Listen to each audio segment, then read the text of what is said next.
స్వరూపము సూక్ష్మమైనది, యోగులకు సైతం తెలియరానిది, దానిని భిన్నముగా దృశ్యమానమవుతున్నది. అంటే యోగులకు సూక్ష్మమైనటువంటి యొక్క జ్ఞానం స్వరూపం ఏదైతే ఉన్నదో అది యోగులకు కూడా అందినటువంటిది. అటువంటి కనిపించేటువంటి దృశ్యమానం ఏదైనాయో అంతయు జడము, అనాత్మకము. కావున నీకంటే వేరైన జడముకు మనస్సుతో నిన్ను తెలియడు ఎట్లు స్వామి? బుద్ధిను మరియు చిదాభాసము అనగా బుద్ధితో తోచేటువంటి చైతన్య ప్రతిబింబము, ఈ రెండు వేరు వేరు అయినప్పటికీ ఈ రెండింటికి భేదము తెలియక రెండు ఒక్కటే అని అజ్ఞాన స్థితిలో ఉన్నవాడే జీవుడు. జీవుడు అంటే ఎవడయ్యా అంటే దేహం వేరు, ఆత్మ వేరు, దానికి భేదం తెలియకుండా ఉండడమే. ఈ బుద్ధి యందు బుద్ధ్యాత్మ అభాసయేత్యోక్తం జీవ ఇత్యభిధీయతే. ఈ బుద్ధి కూడా జడమైనటువంటిదే. ఈ బుద్ధి దేనితోటి చైతన్యమవుతుంది? ఆత్మతోటి బుద్ధి కూడా చైతన్యమవుతుంది. బుద్ధ్యా జడములన్నిటికీ వేరుగాను వాటికి సాక్షిగాను అంతర్యామి అంటే బుద్ధికి కూడా సాక్షిగా ఉన్నటువంటిది అంతర్యామి ఉన్నవాడే బ్రహ్మం. అది మనోవాక్లతో దేనికి కూడా అందరినటువంటిది. నిర్మయుషుడైనటువంటి పరమాత్మ యందు అజ్ఞానవశమున ఈ సమస్త జగత్తు కూడా ఆరోపింపబడుచున్నది. రామా, నీ సూక్ష్మదేహమే నీ సర్వ సూక్ష్మ సమష్టియు హిరణ్య గర్భుడని, నీ స్థూల దేహము సమస్త స్థూలము సమష్టియు విరాట్ అని పిలువబడుతూ ఉన్నది. రామ, భావనామయమైన నీ సూక్ష్మరూపము ఉపాసకులకు హృదయ కమలమునందు ధ్యేయ వస్తువు. ఈ యొక్క సూక్ష్మరూపమే ఈ యొక్క స్థూల దేహమే ఈ యోగులకందరికీ కూడా భావనామైన సూక్ష్మరూపము ఉపాసకులకు హృదయ కమలమునందు ధ్యేయ వస్తువు. అంటే ధ్యేయము ధ్యాత అంటే ధ్యేయ వస్తువు అంటే సాధించినటువంటి వస్తువు అని అర్థం. ధ్యేయ వస్తువు. ధ్యాత అంటే సాధింపబడేటువంటి వాడు. ఉపాసకుడు అని అర్థం. హృదయకరమంటే ధ్యేయ వస్తువు అనగా ధ్యానించుటకు యోగ్యమైనది. ధ్యానించి వారికి శుభమును చేకూర్చును. ఆ సూక్ష్మ శరీరమునందే భూత భవిష్యత్తు వర్తమాన రూపముగా కాణవచ్చినట్టే జగత్తు అంతయు ధ్యానించి వారిని బోధించును. ఈ సూక్ష్మమునందే వారి యొక్క ఈ జగత్తు యొక్క భూతము భవిష్యత్తు వర్తమాన రూపముగా కనవస్తూ ఉంటుంది. జగత్తు అంతయు ధ్యానించే వారికి గోచరిస్తూ ఉంటుంది. ఒకదానికంటే మరొకటి క్రమముగా గుణపరిపూర్తిలో గొప్పవై ఒక్కొక్కటి 10 రెట్లు అధికముగా ఉండు మహత్తత్వాదులకు సప్త ఆవరణములతో సముదాయముగా ఏర్పడిన నీ యొక్క స్థూల బ్రహ్మాండ శరీరమునందే ధారణకు ఆశ్రయమైన విరాట్ యొక్క శరీరం ఉన్నది. విరాట్ పురుషుడు యొక్క స్వరూపాన్ని వర్ణిస్తున్నాడు. మనకి వేదమంత్రంలో పురుష సూక్తం అని చెప్తూ ఉంటాక సహస్ర శీర్ష పురుష సహస్రాక్ష సహస్రపాద్ సభూం విశ్వతో వృత్పతిష్టంగులం పురుష ఏవేదం సర్వం యద్భూతం యచ్చ భవ్యం. దాని యొక్క అర్థమే ఇదంతా కూడా. ఈ యొక్క స్తుతి యొక్క అర్థం బ్రహ్మాండని విరాట్ స్వరూప వర్ణన చాలా విశేషమైనటువంటిది. నీవే మోక్ష స్వరూపుడు.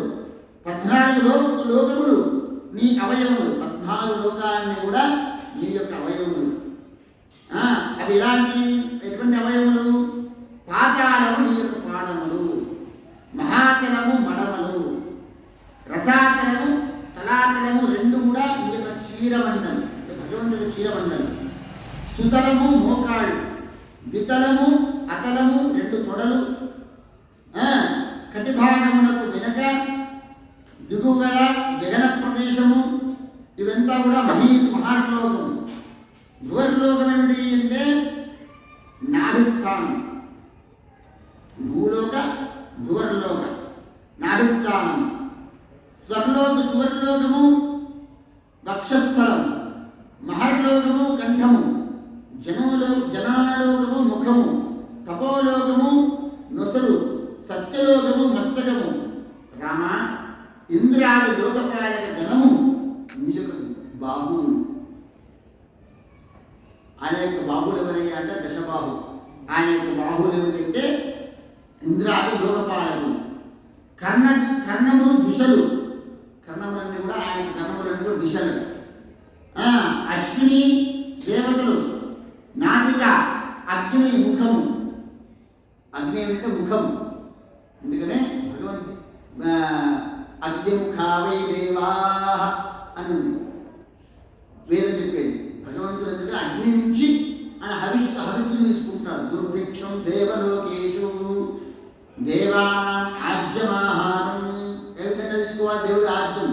అగ్నిముఖావై దేవా అని మనకు వేదం చెప్తుంది. ముఖము నుండి తీసుకుంటాడు. ముఖం ఏమిటి అంటే అగ్నిదేవుడు. అశ్విని దేవతలు నాసిక. రామ సూర్యుడి యొక్క నేత్రములు. సూర్యుడు ఎవరయ్యా అంటే భగవంతుడి యొక్క నేత్రములే సూర్యుడు. చక్షురు సూర్యశ్చ చక్షు అని మనసా చంద్రమా మనసో జాత అని చెప్పబడింది. ఆ విధంగా చంద్రుడు ఎవరు? మనస్సు. కాలము భ్రూభంగిమ. కాలం అంటే భ్రూభంగిమ. ఆయన ఒకసారి ఇట్లా భృగుడిని ముడిస్తే చాలా అక్కాంచి ఎన్నో దేవతలు వస్తూ ఉంటారు. బృహస్పతి బుద్ధి. బుద్ధి ఎవరంటే అందుకనే బుద్ధిలో బృహస్పతి అంటే వాడు ఉంటారు. బుద్ధి ఎవరంటే బృహస్పతి. తర్వాత రుద్రుడు నీ యొక్క అహంకారం. వేదములే నీ వాక్కులు. భగవంతుడు మాట్లాడితే వేదమే. శ్వాసనే ఆయన యొక్క శ్వాసనే వేదము. భగవంతుడు ఉచ్ఛ్వాస నిశ్వాసనే ప్రాణము. ఏదైతే ఉందో అదే వేదము. ఆయన వేదము.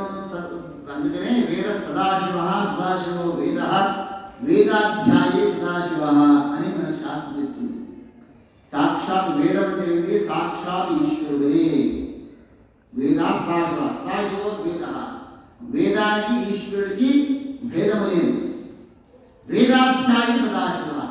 ఎప్పుడు అందుకనే వేద పారాయణ చేయాలి, వేదాన్ని చదవాలి, వేదం ఆశీర్వేదం తీసుకోవాలి, ఈశ్వరుడికి ఆశీర్వేదం తీసుకోవడమే వేద పండితులకు ఆశీర్వేదం తీసుకోవడం అంటే. ఆ విధంగా వేదములే నీ వాక్కులు. యముడు నీ యొక్క కోరలు. నక్షత్రగణములు దంతపంక్తి. అందరూ మోహింపజేయు మాయయే నీ హాస్యము. సృష్టి నీ కటాక్షము. ధర్మము నీ ముందు భాగము, అధర్మము నీ యొక్క వెనుక భాగము. రఘుత్తమ నీవు కన్ను మూయుటయే రాత్రి, నీవు కన్ను తెరుచుటయే పగలు. సమస్త సప్త సముద్రములు నీ యొక్క కుక్షి. నదులు నీ యొక్క నాడీ మండలం నదులు ప్రభు. వృక్షములు ఔషధులు నీ యొక్క రోమములు వెంట్రుకలు. వెంట్రుకలు ఏమిటంటే వృక్షములు ఔషధులన్నీ కూడా ఆయన యొక్క రోమములు. వర్షము భగవంతుడి యొక్క వీర్యము. జ్ఞానశక్తి నీ యొక్క మహత్తత్వము. ఇది నీ యొక్క స్థూల శరీరము. ఎవడు నీ యొక్క ఈ స్థూల రూపమును మనస్సులో స్థిరంగా ఉంచగలుగునో అతను అనాయాసంగా ముక్తులు పొందగలిగిన వాడు. ఆ తర్వాత ఆత్మకు పొందదగినటువంటి ఏమీ లేదు. ఇంతకంటేనూ సులువైనటువంటి ఉత్తమమైన మోక్షోపాయం వేరొకటి లేనే లేదు. కావున రామా ఎల్లప్పుడూ ఆ స్థూల రూపమునే సర్వదా చింతించుతూ ఉండును. ఎప్పుడు కూడా ఆ గంధర్వుడు అంటే ఆ కబంధుడు ఎప్పుడు కూడా ఆ స్థూల రూపాన్ని చింతించుతూ ధ్యానిస్తూ ఉంటాడు. అంటే ధ్యానం వలన శరీరం పులకించిపోయి హృదయమున ప్రేమరసం ఉద్భవించు. రామా ఎవడు ఎప్పుడు నీ విరాట్ రూపాన్ని ధ్యానించునో అప్పుడు వెంటనే అతని ముక్తి కలుగు.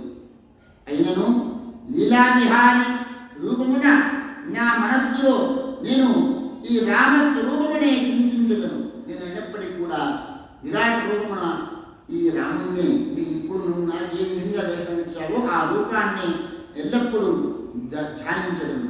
నా మనస్సు ఎల్లప్పుడూ ధనుర్భారధారివై శ్యామవర్ణుడవై జటావల్లకెల్ల భూషితుడవై తరుణ వయస్కుడవై లక్ష్మణునితో కలిసి సీతను వెతుకుచూ వచ్చినటువంటి నేటి రూపమే నా మనస్సు నిండుగా నిలిచియుండుగా. రఘునందన సర్వము తెలిసినటువంటి సాక్షాత్ ఆ పరమేశ్వరుడే పార్వతీ సమేతుడై ఎల్లప్పుడే నీ రూపమునే ధ్యానించుచుందును కదా, నీ నామస్మరణనే చేయుచుందును కదా. అంతేకాక ఇంకొక విశేషం కూడా ఉన్నది.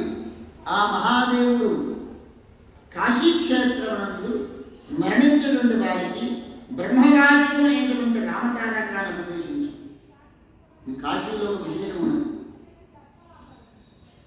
వాడు కాశీలో మరణించేటువంటి ఒక్క క్షణకాలము అంటే ఒక నిమిషం కాలం ముందు జన్మల యొక్క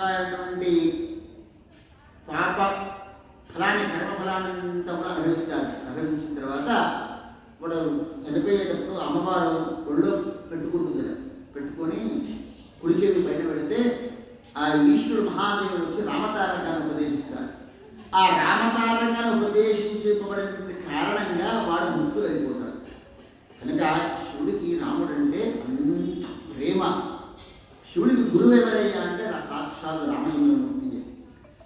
బ్రహ్మవాచకం అదేమిటి? రామతారకం అంటే బ్రహ్మవాచకం. బ్రహ్మవాచకమైనటువంటి రామతారకమును ఉపదేశించుచు సంతుష్ట మనస్కుడై ఉండుతూ కదా. జానకీనాథ, నీవు నిశ్చయముగా పరమాత్ముడు. నీ మాయకే మోహితులైనటువంటి జనులందరూ కూడా నీ వాస్తవ స్వరూపము తెలియలేరు. రామభద్ర, జగత్ సృష్టికారక పరమాత్మ, నీకు సాష్టాంగ ప్రణామం. సౌమిత్ర సేవితులకు అయోధ్యాధిపతి నీకు నమస్కారం. జగన్నాథ, రక్షింపు. నీ మాయ నన్ను ఆవహించకుండా ఉండుగాక. విష్ణుమాయ అంటే భగవంతుడికి మాయ మామూలుగా ఉండదు. నీ మాయ నుంచి నన్ను రక్షించుము అనే భగవంతుడు శ్రీరాముడి విధంగా స్తుతించినాడు. అప్పుడు రాముడు తుష్టోహం దేవగంధర్వ భక్త్యా స్తుత్యా జతే నఘ యాహి మే పరమం స్థానం యోగి గమ్యం సనాతనం జపంతి యే నిత్యం అనన్య బుద్ధ్యా భక్త్యా త్వదుక్తం స్తవమాగమోక్తం తే అజ్ఞాన సంభూత భవం విహాయ భవం విహాయ మాం యాంతి నిత్యానుభవానుమేయం. ఆయన గంధర్వ, నీ భక్తి చేత స్తుతి చేత నేను సంతుష్టుడనేనాను. ఓ పాపరహితుడా, యోగులు చేరదగినది సనాతనమైనది నా పరమస్థానములకు నువ్వు వెళ్ళుదువుగాక. ఎవరు వేద ప్రతిపాదితమగు ఈ స్తోత్రము ఎవరైతే అనన్య భక్తితో బుద్ధితో నిత్యము జపించదరో వారికి అజ్ఞానజన్యమైనటువంటి సంసార బంధం నుండి ముక్తులగుదురు. అంత్యమున జగద్రూపకార్యము ద్వారా ఊహింపదగినటువంటి జ్ఞానస్వరూపుడను నిత్యుడను పరమాత్ముడను చేరుకుందురు అని వరాన్నిచ్చినాడ. ఆ విధంగా ఓ పార్వతి, రాముడి వలన వరమును పొంది పరమపదను పోచు గంధర్వుడు కబంధుడు రాముడి ఇలా చెప్పినాడ. ఓ రఘునందన, ముందు ఉన్నటువంటి ఆశ్రమమున శబరీమాత ఉన్నది. ఆమె నీ పాదకమలందరి మహాభక్తి పరురాలు. ఆమె భక్తి మార్గ విశారదురాలు.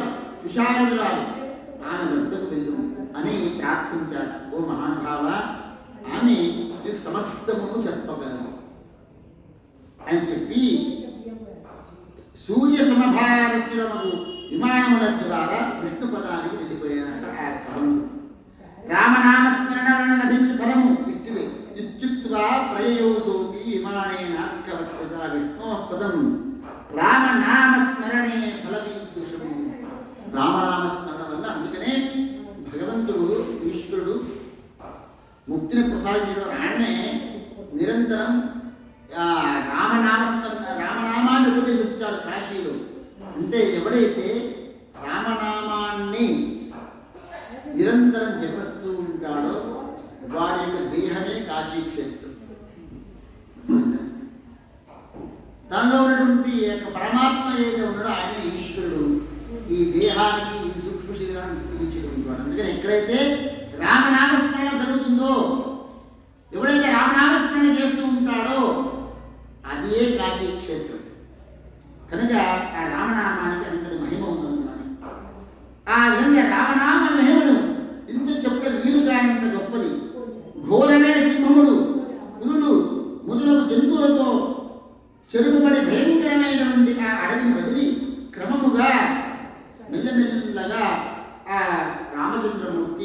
శబరిమాత ఆశ్రమానికి చేరుకున్నాడు. లక్ష్మణుడై వచ్చుతూ ఉన్నటువంటి ఆ రాముడు చూసింది ఆ శబరిమాత.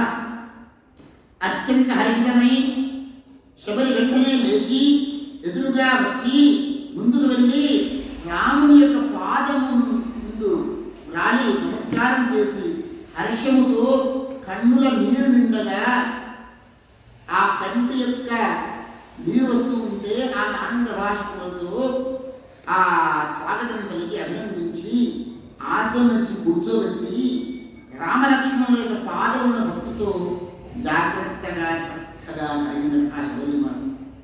ఆ పాదోదకం శరీరంపై చల్లుకొని తీర్థము తీసుకొని అర్ఘ్యపాద్యాలనే ఆదరణగా పూజించిందట.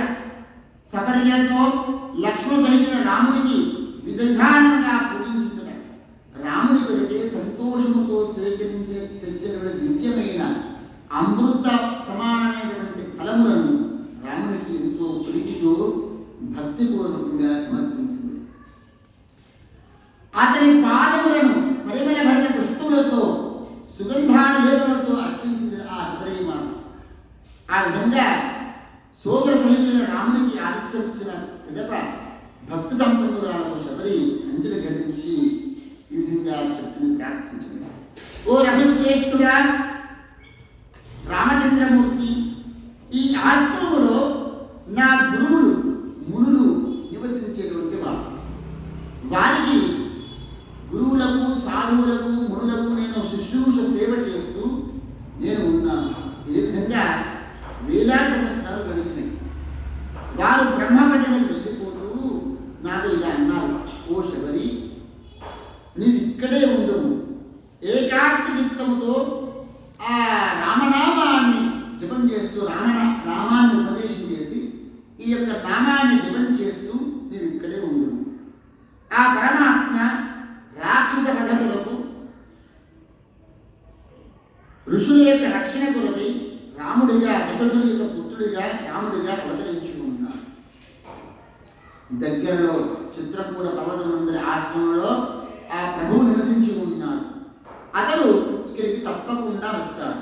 నువ్వు ఏకాగ్రతతో నిరంతరం ఆయనే ధ్యానించుచు స్థిర బుద్ధితో ఇక్కడనే ఉండు. అతడు వచ్చినంత వరకు కూడా నీ శరీరాన్ని కాపాడుకును. రాముడు చూసిన తోడమే నీ దేహము దహించుకొని అతని యొక్క పరమపదమును పొందదు. ఓ రామా, నేను అలాగే చేస్తుంది. నీ ధ్యానమునందే ఏకాగ్రత చిత్తురాని నీ నామస్మరణ చేస్తూ నీ రాకలకై ఈ కరులతో ఎదురు చూస్తూ ఉన్నాను. నేను నా గురువాక్యము విలవంతమేను. రామచంద్ర ప్రభు, తవ దర్శన సందేశన రామ గురుణామపి యోషిన్ మూఢా ప్రమేయాత్మం హీన జాతి సముద్భవ. ఎంతో తపస్సును ఆచరించినటువంటి నా గురువులకు మునులకే లభించినటువంటి ఈ యొక్క దివ్యమైనటువంటి రూపాన్ని వాళ్ళే చూడలేదు. మనం చూడకుండా వాళ్ళు వెళ్ళిపోయినారు. కానీ నీ స్వరూపము నీటి జాతిలో పుట్టినప్పటికీ నాకు నీ యొక్క దర్శన భాగ్యం కలిగింది. అయినను నీ దర్శన భాగ్యం లభించినది నీటి జాతి స్త్రీ అయినప్పటికీ కూడాను నీ దాసుని యొక్క దాసులలో పరంపరగా